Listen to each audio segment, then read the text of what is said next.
Good morning बच्चों। देखिए आज की क्लास में हम क्या लेकर आए हैं, वेन डायग्राम है। ये वेन डायग्राम का थर्ड वीडियो है या थर्ड क्लास आप ऐसे कह सकते हैं। तो मुझे उम्मीद है कि फर्स्ट और सेकंड वीडियो अगर आपने देखा होगा तो ये आज का जो क्लास है ये आपको इजीली समझ में आएगा। तो देखिए हम क्वेश्चन करते करते आपको एक्सप्लेन करते जाएंगे कि वेन डायग्राम में, वेन आरेख में आपको क्या करना है। तो चलिए फर्स्ट क्वेश्चन से स्टार्ट करते हैं। पहला क्वेश्चन देखिए क्या है, चेयर टेबल फर्नीचर, कुर्सी टेबल फर्नीचर। अब इसमें हमें करना क्या है, आरेख से दर्शाना है कि हम किस तरह से इसको आरेख में बहुत अच्छे तरीके से समझा सकते हैं। तो देखिए जो टेबल होता है वो फर्नीचर होता है और जो कुर्सी होती है वो भी फर्नीचर कहलाती है। फर्नीचर में टेबल और कुर्सी दोनों आते हैं। तो फर्नीचर आप बनाएंगे सबसे बाहर में, इसको लिख दीजिए फर्नीचर। अब फर्नीचर में क्या आएगा, आपका चेयर भी आएगा और ये आपका टेबल भी आएगा, ठीक है। फिर देखिए वेजिटेबल पोटैटो कैबेज, ये सी है ना। सब्जियां आलू गोभी। अब देखिए आलू भी सब्जी है और गोभी भी सब्जी है, ये तो हम सब जानते हैं।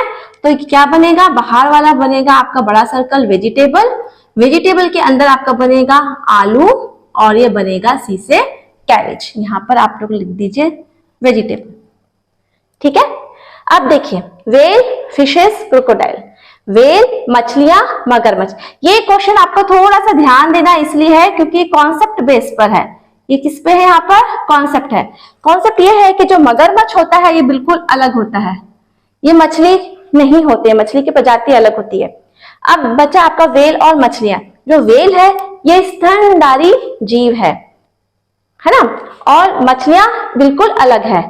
और वेल जो है मछली नहीं होता है, मछली नहीं होती है या नहीं होता है। तो ये तीनों इस तरीके से बनेंगे। स्तनधारी जीव है आपका वेल, मैमल्स इंग्लिश में कहेंगे मैमल्स, और ये हो गई आपकी मछलियां। वेल मछली नहीं है। Yellow animal fruit. अब आप देखिए पीला जानवर और फल। अब देखिए कुछ जानवर पीले रंग के होते हैं और कुछ फ्रूट्स भी पीले रंग के होते हैं।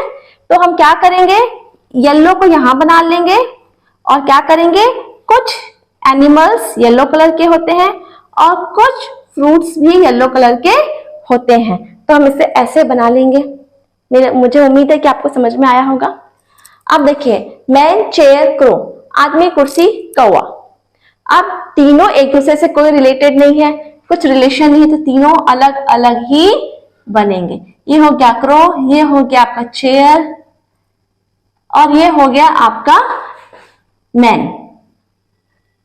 तीनों अलग है, तीनों में कोई रिलेशन नहीं है। जंगल पहाड़ी पृथ्वी, फॉरेस्ट हिल अर्थ। अब देखिए जो पृथ्वी होती है सब कुछ तो पृथ्वी पर ही टिका हुआ है, इंग्लिश में लिख देते हैं अर्थ। अब देखिए पृथ्वी पर कुछ फॉरेस्ट है और कुछ हिल्स हैं। तो हमें देखना यह है कुछ जो जंगल होते हैं वो पहाड़ियों पर होते हैं और कुछ पहाड़ियों पर जंगल होते हैं। एक ही बात है? नहीं, कुछ जंगल पहाड़ी पर होते हैं और कुछ पहाड़ियों पर जंगल होते हैं। तो हम कैसे दिखाएंगे, जैसे ये हो गया आपका फॉरेस्ट और ये हो गया आपका हिल। तो जो बीच का जो पार्ट है ये बता रहा है कि कुछ पहाड़ों के ऊपर जंगल है और कुछ जंगल पहाड़ों के ऊपर है। ये बीच वाला पोर्शन आपको ये बात बताता है, ठीक है। ध्यान देंगे तो आपको समझ में आएगा। कुछ पहाड़ों पर जंगल है और कुछ जंगल पहाड़ों पर भी होते हैं, इसलिए बीच का पार्ट ऐसे आपको दिखेगा। बुद्धि, चिंता, शक्ति, एंजाइटी, इंटेलिजेंस, पावर। अब देखिए ये एब्स्ट्रैक्ट नाउन है, इमोशंस है, फीलिंग्स है, भाव है जो छुपे हुए होते हैं, दिखते नहीं है लेकिन होते हैं। तो चिंता एकदम अलग है, एंजाइटी, इंटेलिजेंस भी आपका अलग है, इससे कोई लेना देना नहीं है।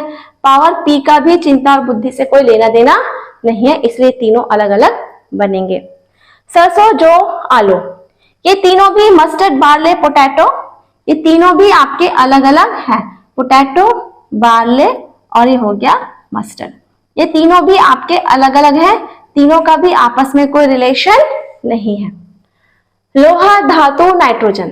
और यहाँ देखिए यहाँ बच्चों आपको पता होना चाहिए धातु अधातु क्या है, सॉलिड लिक्विड गैस क्या है, ठोस द्रव्य क्या है, तरल क्या है।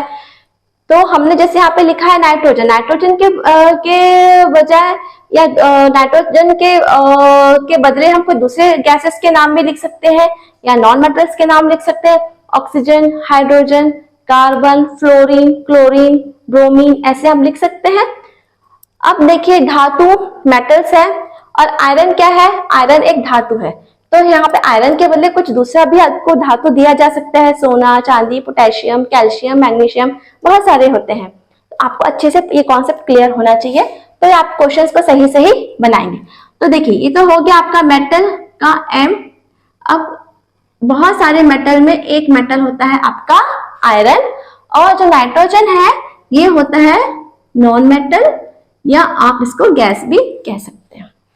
तो ये हो गया अलग, इस तरीके से इसका वेन डायग्राम बनेगा।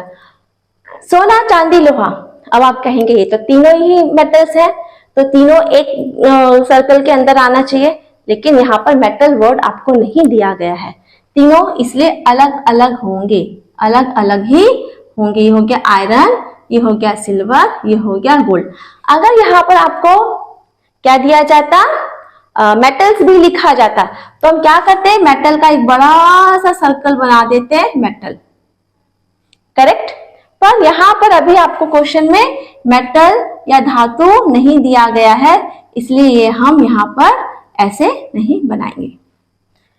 फूल, कपड़े, लाल, जैसे ये क्वेश्चन था वैसे भी यही क्वेश्चन है सेम। अब देखिए कुछ फूल लाल रंग के होते हैं और कुछ कपड़े भी लाल रंग के होते हैं, तो कैसे बनाएंगे, बीच में बना दीजिए आप रेड, और कुछ फ्लावर्स आपके रेड कलर के होते हैं और कुछ क्लोथ्स आपके रेड कलर के होते हैं, तो इस तरह का आरेख बनेगा। ईंट, घर, पुल। अब आप देखिए यहाँ पर घर है वो ईंटों से बना होता है, पुल है वो भी ईंटों से बना होता है, ये हाउस है H, ब्रिक हाउस, ब्रिजेस। तो देखिए, लेकिन क्या हम सारे ईंटों से घर और ब्रिज बनाते हैं, नहीं, सारे ईंटों से हम घर और ब्रिज नहीं बनाते हैं। तो क्या होगा, ये हो जाएगा आपका ब्रिक, BRICK ऐसे लिख देते हैं। कुछ ब्रिक से आप क्या बनाएंगे, घर बनाएंगे, और कुछ ब्रिक से आप क्या बनाएंगे, ब्रिज बनाएंगे, है ना। तो मुझे ऐसा लगता है कि काफी कुछ हमने यहाँ पे कवर कर लिया है। अभी वेन डायग्राम का हम एक दो क्लासेस और ले लेते हैं, एक दो वीडियोस और उस पर बना लेते हैं, तो बहुत सारे और कवर होते जाएंगे टॉपिक्स, लेकिन बेसिक टॉपिक्स तो यही है, वेन डायग्राम इतने ही आते हैं। कुछ कुछ और जो छूट गए होंगे उनको मैं कवर करने की कोशिश करूंगी, और ये सारे क्वेश्चंस बहुत इंपॉर्टेंट हैं और थोड़े डिफरेंट भी हैं, तो आप इनको नोट डाउन कर लीजिए, वीडियो को पॉज कर लीजिए और इनको लिख लीजिए। थैंक्स बच्चों फॉर वॉचिंग माई वीडियो। फिर मिलते हैं अगले क्लास में।